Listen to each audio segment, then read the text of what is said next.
Hello friends, it is me again, your favorite YouTuber, and I am back with another haul. I know that you are super excited to see me. Of course you are. But I wouldn't get too excited just yet. I do have a haul to share with you.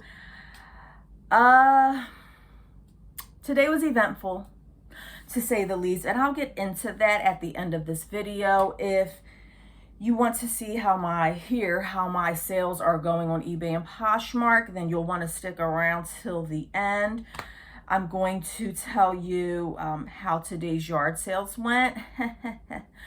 We'll talk about that a little bit at the end, but for now, let me just put on my happy face and show you the few items that I did get today.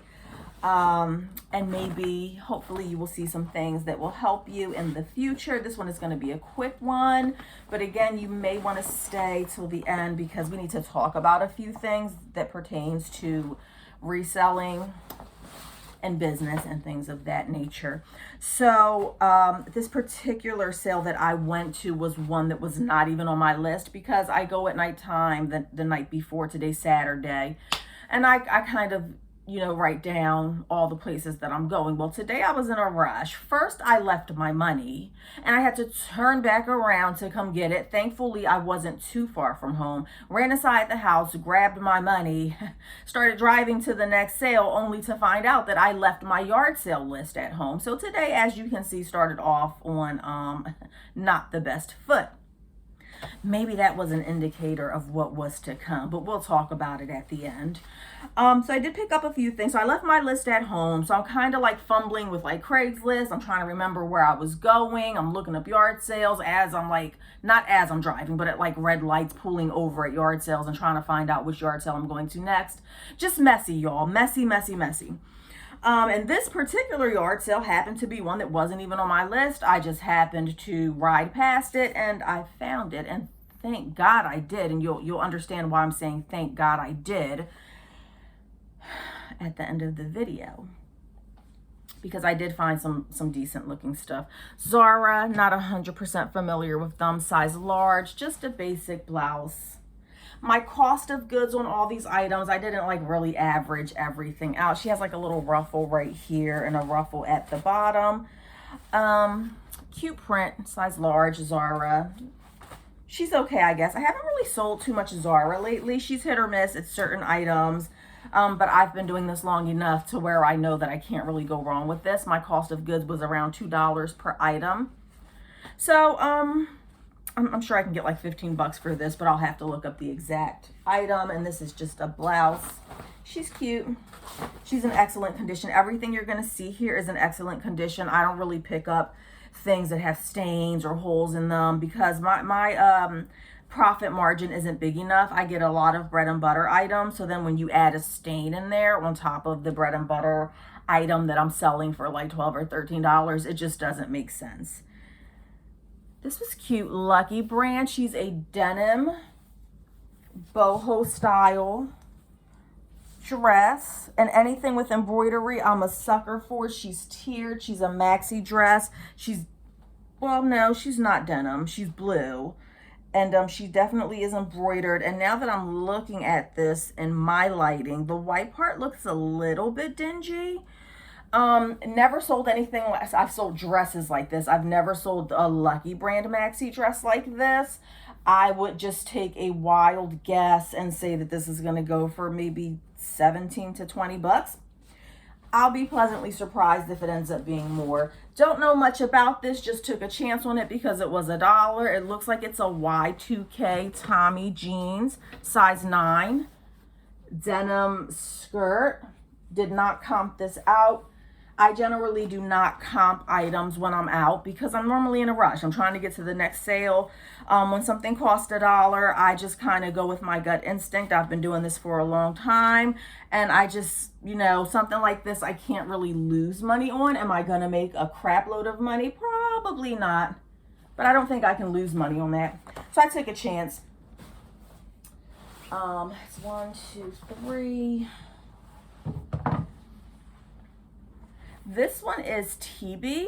I know that I've heard this brand before. I get TB and Toby, T-O-B-I, mixed up often. I can't remember which one is the better brand.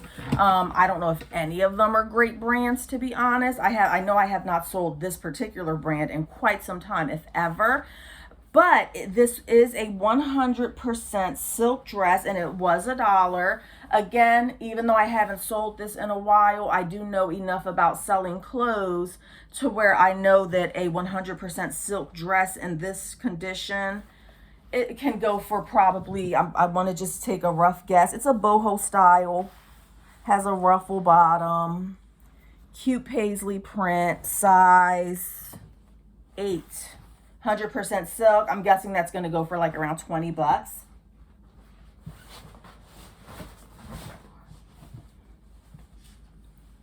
Real basic. Ann Taylor medium. Kind of was debating on keeping this for myself. She's a silky feel. When it comes to Ann Taylor, it's a real basic blouse. She's not loft. She is actually Ann Taylor, and I'm pretty sure it's just polyester. This is going to be 12 or 13 bucks. I honestly couldn't even tell you why I picked this up other than it was a filler item, just something to put in the closet because getting inventory seems to be getting very difficult, and we'll talk about that at the end. That was 5 items. This is number 6. Same yard sale, and this was one that wasn't even on my list. Just happened to ride past it. She's cute. She is a yellow dress. She has some detailing, Swiss dot. I didn't even check the material content. I'm gonna go and say it's a cotton blend, maybe. Cotton blend. Oh, lies. Rayon. She's rayon. She's a medium. I don't know much about this brand. Just got her because of style. She's yellow, and even though we are on the tail end of summer, yellow dresses and white dresses do well for me in summer. So if I don't sell it this year, I'll just hold on to it till next year. 6. This is another Zara piece. I think that she is a top, even though she's a kind of long. I'm 5'2". No, she's definitely a blouse. She's a boho blouse, paisley tiered at the bottom, semi-sheer, in a size large. And again, I don't know a lot about Zara, but I guess 15 to 20 bucks for that.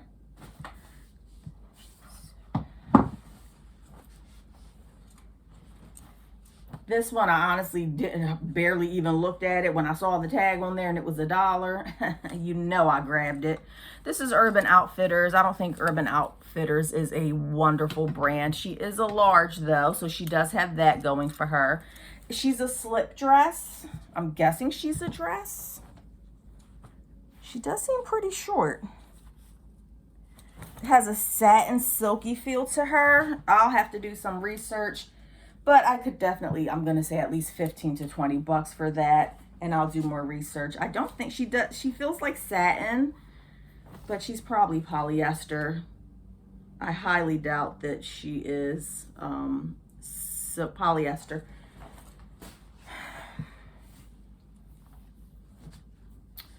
Banana Republic. She's a factory. When I do find Banana Republic and what is that other brand? J. Crew. Banana Republic and J. Crew, normally when I find them, they're the factory. It's super rare for me to find even the normal store. And if you've watched my other videos, you know that I am on the East Coast. And where I live, we just don't have designer items, and that's why I kind of specialize with bread and butter items. And so even finding a regular retail J. Crew item is it's a find, okay? Because 9 times out of 10, it's definitely going to be factory, and this is factory. She's a size 0, and I don't mess around with size 0s. It's very rare for me to mess around with size 0s, but after the way today went, I am glad that I picked her up and took a chance because I need as much inventory as I can get. She is 60% linen and 40% cotton. She definitely felt like 100% linen. I think that's why I picked her up. She's just a basic button-down dress. chambray shirt dress, has the pockets here. I don't know if I would have picked her up had I known that she was not 100% linen, because she really doesn't have much going for her. She's factory, she's super small, and she's not even 100% linen. You're lucky that I picked you up. But she's in great shape, so we'll see. I don't have particular luck selling really small items like that, but maybe you do. Everybody is different. Where is the other shoe? There it is. Okay. This, I don't really know what I was thinking. This one I was definitely just taking a chance on. This is just a New York & Company, 7th Avenue. She is a good size 14, and she is a pleather maxi skirt, kind of. She has a leather look. She is not real leather. She's like a trumpet flare skirt.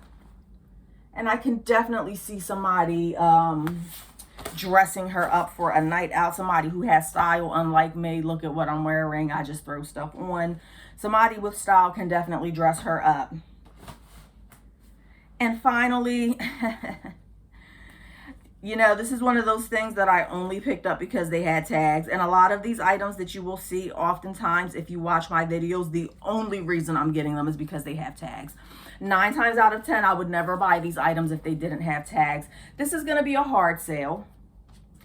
When you sell something like this, this is a satin. She's a satin kind of long dress. Skirt. She does have that slit in the front. She is polyester. She feels silky, but she is just regular viscose or polyester, whatever you want to call it, rayon, whatever. It ain't silk, just know that. She does have the tags, and she is a good size. She is a size 16. So that's what she had going for her. She had her size going for her, and she had the tag going for her. I'll probably sell this for $13 or $15. This is called a desperation move in my world, because this is going to be a hard sell. I call items like this a hard sale. Why? I mean, look at the color. How many people do you know are looking for a lime green satin skirt? Like, come on, let's be honest with each other. I know full well that this is not something that thousands of people are going onto eBay every day and looking for a lime green satin skirt. Nobody's going into their search bar and looking for a lime green satin skirt, right? Especially not one from H&M. Like, let's be honest, okay? So I got her because she had the tags. She's probably gonna sit a while. You're looking for that. You're looking for a very particular buyer when you are selling something wild, like a color like this. So that was all from one yard sale. And then the next few items I got from, I'm lying, hold on. One more thing that I got from that yard sale. They did charge me $3 for these. And Klein Sport. I have sold this shoe brand before. Not this particular style. These looked to be in very excellent condition. The size is a little bit small. It's a 7. That makes it a little harder to sell. But she was cute. They charged $3 for these. Really good condition. I used to be a size 7, but the more I gain weight, the bigger my shoe size gets. So yeah, I don't know. I haven't sold these in a while. I'm guessing 20 bucks, 15 or 20 bucks. So paying $3 for a $15 an item that I'm going to sell for $15, not the best move. Not the best move, but you know, desperate times call for desperate measures, which we will talk about in just a moment. Now, these next 4 items, I'm lying. I did get this from a Rogue yard sale. And this is J Sport. I feel like I think that I'm confused. Because there is a brand called Jambu, Jambu. And I don't know if J Sport is a subsidiary or I don't know if this is the same brand, but maybe this is the cheaper version of Jambu, or this may just be a completely different brand altogether. I do know that I have sold this exact shoe, and I think it was blue, 2 or 3 times in the past. This exact shoe. I can't remember if it was Jambu or J Sport. I'm hoping to get like 20 bucks for these. They're in really good condition. I paid $3 for them. I overpaid. Yeah, I definitely overpaid. But again, sometimes you just have to get whatever you can get. Then I went to another sale. I don't do well with skirts. I really I picked it up because it was $1. That's the only reason. And the size was okay. It's Talbot's. It's size 12. She's cute. I did post a Talbot's floral set and like business shirt the other day, and it has like 2 or 3 viewers on it already. She's just a basic skirt, floral print. Again, I don't do very well selling skirts, but I paid $1 for it. That was my reasoning. I'll price her low at around 15 bucks and hope that she gets out the door fairly quickly. This one, I feel like I got played. I'm super confused. Yeah, I definitely got played. Okay, so here's the deal. I thought that this was new with tags. And that was my main reasoning. I saw this and I was like, oh, it has tags. Didn't really pay much attention. And now that I'm looking at it, I'm seeing that it was not the original tag that goes with this skirt. I'm guessing that this is coming from some sort of consignment shop. It says Vestiaire Collection. We only sell items we love. I've never heard of this. I'm guessing it isn't online or it's some sort of boutique. There is some French words written on the thing. So I want to go look and see what Vestiaire is. I'm going to take a wild guess and assume that it's some sort of consignment place. So long story short, and I think I paid $3. How much did she charge me? 2, 4, 6. I got 4 items. She charged me $8. Okay, so $2 a piece, whatever. I guess I feel a little better about it. In any event, what drew me to this in the first place, obviously, you see that this is correction. What first drew me to it was that I thought it was new with tags. It's not. This says Max & Co. Made in Italy. When I saw made in Italy, I was like, yes, please. And it also appears to be 100% wool. I don't see the size on there.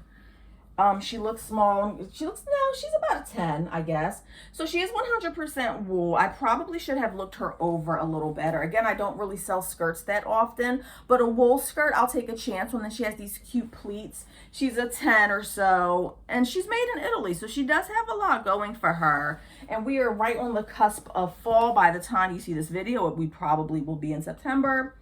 So I guess she was a good buy at $2. And then, so I guess it's the same situation here. Yeah, I got played. Basically, I got played because I thought that these were new. Yeah, they're not new. Okay, cool. Yep. Okay. In any event, this is the same thing. Vestiaire Collection.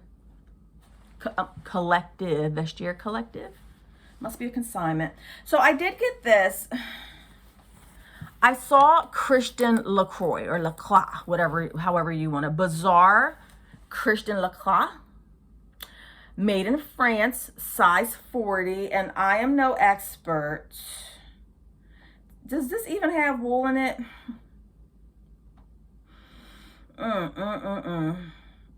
Wow, okay, so yeah, I definitely thought that this had more wool in it. I do see a little wool. It's like this is like French words.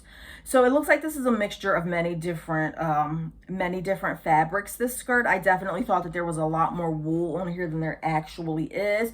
I see the word cotton, I see acetate, I see acrylic, I see silk, and I see wool.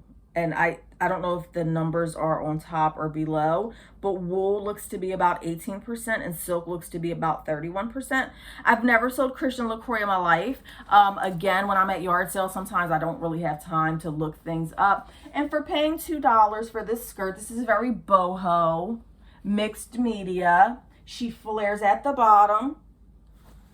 She has the tatters at the bottom. So mixed media. When I post this, I'm definitely going to be using the words artsy, boho as my words. And of course, I will put the word silk and wool in there. Y'all, I have never sold anything like this in my life. You probably know what this is worth more than I do.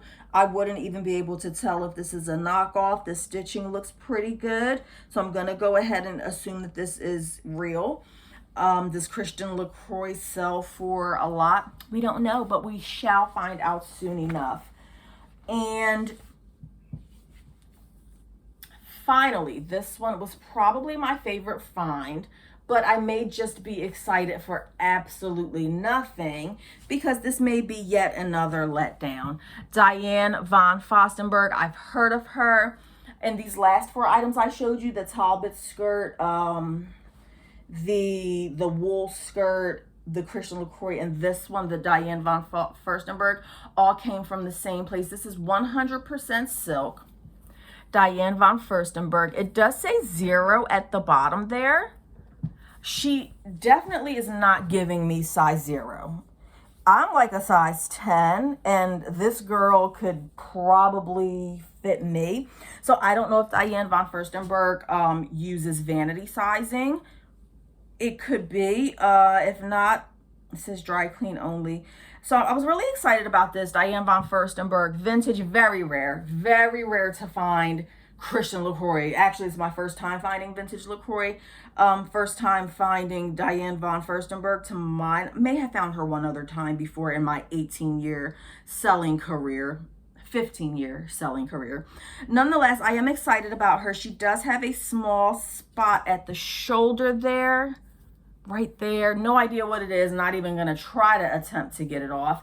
But she's silk. You can't go wrong there. And it's Diane von Furstenberg. Didn't comp her out. Can't wait to see if she is worth anything. And I absolutely hope that she is, because now it's time for story time. So that is the end of my haul. As you can see, it was pretty small. Altogether, I had 17 items. Let me give you some stats. My cost of goods was around $2 per item.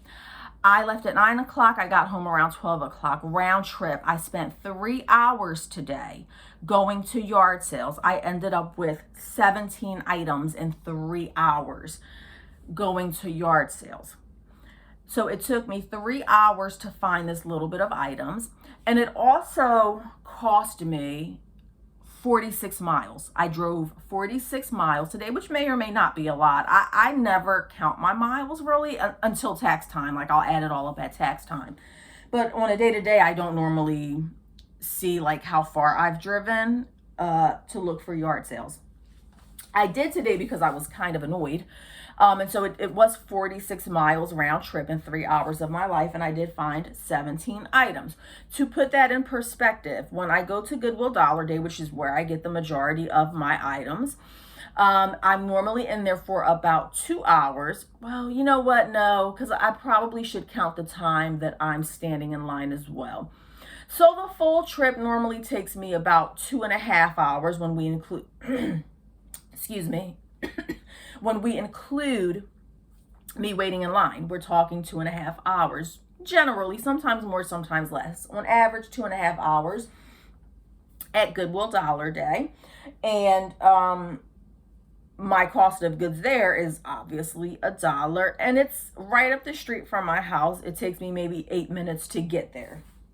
So I'm not using a bunch of gas, not driving a bunch of miles, and taking about the same amount of time. And on an average day at Goodwill Dollar Day, I normally come up with about 35 items. There have been times that I've walked out with 45 items. There have been times that I've walked out with 20 items. But on average, I tend to hover right around 35 items. Today, I only found 17. So what am I saying to you? This year, when it comes to yard sales, I have been on the struggle bus, y'all. The struggle is absolutely 100% real here where I live in South Jersey.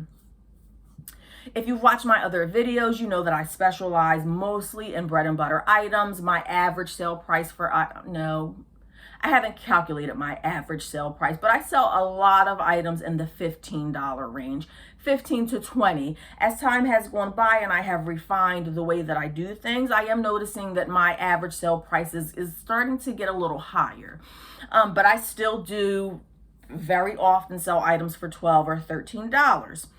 Very rarely will I sell anything for less than $12 unless it's something that I've had for a long time and I want to get rid of it. I live on the East Coast. Our yard sale season is fairly short correction.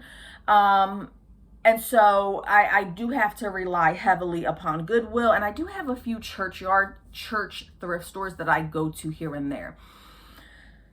I also have a full-time job and I work every other Saturday. So not only is the yard sale season small for me, I also have to do every other Saturday, and there are plenty of Saturdays during the season where we get rained out. So I say all that to say that going to yard sales is pretty difficult for me. This year, I find it to be almost impossible. I have seen very few community sales, very few neighborhood sales. I barely even see any multifamily sales. So, I'm super disappointed and frustrated and annoyed that I spent 3 hours of my life driving to, I want to say, I didn't keep count, somewhere between 7 to 10 yard sales. They're all spread all over. So I'm doing a lot of driving from one yard sale to another. To one of them, nobody was even there. Okay, so that was a total waste of a trip. Another one, I get there and they were having some sort of community event. So I couldn't find parking. So I left. Another total waste of time and gas. And so I think I went altogether to like 7 actual yard sales, and it was pretty much just junk. The one lady who had the Diane von Furstenberg, thank God I came across her. I am really hoping and praying that one of either the skirt or the Diane, that one of those will be worth at least $70 so that I can feel like I did not waste my time today. While this may seem like a good haul to some people, I personally get super annoyed. I just hate wasting time. Wasting time annoys me. And when I'm driving to a bunch of different places looking for 2 or 3 items, it annoys me. So I guess I'm saying all that to say that I am in a place right now in my 15 or 16 year reselling career where I really have to think about alternative ways of doing things. In the reselling world, if you're going to stay in the reselling for a long time, right, you have to be able to adjust to changes. I find oftentimes, and hopefully you'll learn something from this because I have been doing this a long time, I often find that whenever a reselling platform, whether it's Poshmark, Mercari, eBay, whatever, whenever they make changes in the way that they do things, a lot of resellers automatically panic, right? They automatically panic. They automatically assume that we're all doomed. They automatically assume that their sales are going to tank, and they give up before they even try. If you're one of those people, hang along with me. Let me see if I can get you out of that mindset. If you're going to be a reseller, you have to have a backbone. Now, maybe I have the luxury of saying this because I am a part-timer. I do have a full-time job. And even before I had a full-time job, I was working part-time. So eBay has always been supplementing an income, a steady income, right? So maybe I have the luxury of not panicking during summer slowdown or when platforms change the way they do things. I imagine that if the food that you are eating is dependent upon your sales, I can understand why you get upset or why you get a little nervous when things change. But I really want you to try not to panic when platforms change the way they do things. In 15 years, I have been through so many different changes with all of these platforms, and honestly, I don't pay them any mind. I don't have the time to pay them any mind. eBay will send me the seller updates quarterly. I take a quick peek at them. I'm like, whatever. As long as you're not going to start charging 25% selling fees, it's going to go up. The selling fees go up on eBay almost every single year. It is part and parcel of reselling. It's just the way of the world. Everything is going up. So no, I don't panic when eBay decides that they want their final value fee to be 1%. No, I don't panic when Poshmark starts doing live sales. I barely watch the live sales. The few that I've looked on, they are complete and utter shit shows. Let's be honest. They make no sense. So people who are saying that their sales have dropped because of the live sales, I'm not doubting that you feel that way. I would really like to see the data. because correlation is not causation. Just because it seems like it's because of the sales, it could be so many different factors. Some of it doesn't make any sense. Right now, I am experiencing the summer slowdown in August. I normally feel it more so in July, but again, I just don't really pay too much attention. I do notice it this time. It looks like my sales are down about 30%, but again, my mortgage is not hinging on this. My car note is not hinging on what I sell. So yeah, it's annoying that I'm not getting sales. I do feel the pinch a little bit, but I'm also not going to be hysterical because, you know, I'm going to have a roof over my head no matter what. Now, for those who this is the roof on your head, I can definitely empathize with you, and I do feel sad when you have to go through that summer slowdown. So the only thing that I can suggest for you is that during these slow times, or with myself, when you're having difficulty finding inventory, you have to learn to adjust. You have to learn to change your game plan a little bit, which is what I do. You have to brainstorm and figure out new ways to do things. Do not put all your eggs in one basket. You should be on a minimum of 2 platforms. I do Poshmark and eBay. I keep saying that I'm going to try to get some of my stuff onto Mercari, but I just don't have really the time for that. So I say everything that I just said, because, and I'm circling back to this, is because I'm having a really difficult time finding inventory. I would love to get to a place where I don't have to rely on the Goodwill Dollar Day, but as things look right now, it just looks like that's what it is. Like it is what it is. It looks like for now, I can't rely on yard sales. I kind of feel like I'm tied to and stuck to Goodwill, which isn't horrible. I don't want to be standing out line on the East Coast in December for 40 minutes waiting to get into Goodwill on Dollar Day Sunday. So my wheels are turning, and I'm trying to figure out how I'm going to navigate this and what I'm going to do, because finding 17 items, and I work next Saturday. I work every other Saturday, so I'm not going to yard sales next Saturday. Relying on yard sales is just not, it looks like it's just not going to work for me. So for now, I have to stick with, I guess, Goodwill, and while it's still fairly nice outside, I guess I'm just going to try to get out there as often as possible. I'll probably go tomorrow. I really don't want to. Like, I don't want to stand in line. I don't feel like doing it, but I may have to. I may have to do that until I can come up with something else. I do work full time now, and by the time I'm done with my 9 to 5, I'm beat. Like, I don't know about you all, and I'm always in awe of people who seem to have endless amounts of energy. They work from 9 to 5, they're taking their kids to practice, and then they're shopping at thrift stores until like 8 or 9 o'clock. Y'all, I don't have that type of energy. By the time I'm done with my 9 to 5 and picking my kid up from sports, it's like 6:30. I still have to cook dinner. I don't have the energy for it. I'm beat. All I want to do is sit in front of that TV and relax. I don't want to go to yard sales during the week. Thrift stores during the week. And even if I did go to thrift stores or church thrift stores during the week, what am I going to find? My Goodwill on any other day of the week, if it's not Dollar Day, is going to be a bunch of bread and butter items for like $6 or $7, or at least that has been my experience. So I say all that to say that I'm struggling right along there with you, but I'm not going to give up. I haven't given up in 15 years of reselling. Sometimes if I'm super stressed out, if I'm annoyed, if the summer slowdown gets really bad, I probably won't even list new items. I'll just go through all my old stuff and do sell similar and be done with it, because I just feel I get annoyed when I'm putting a lot of energy into something and it's not producing. So hang in there. Summer slowdown, it happens. For some people it's in June, some people it's July. For me, I feel like August, it's going down 30%. But one thing I know for sure is that it will rebound. So I'm not going to panic. The summer slowdown normally lasts about 2 weeks for me.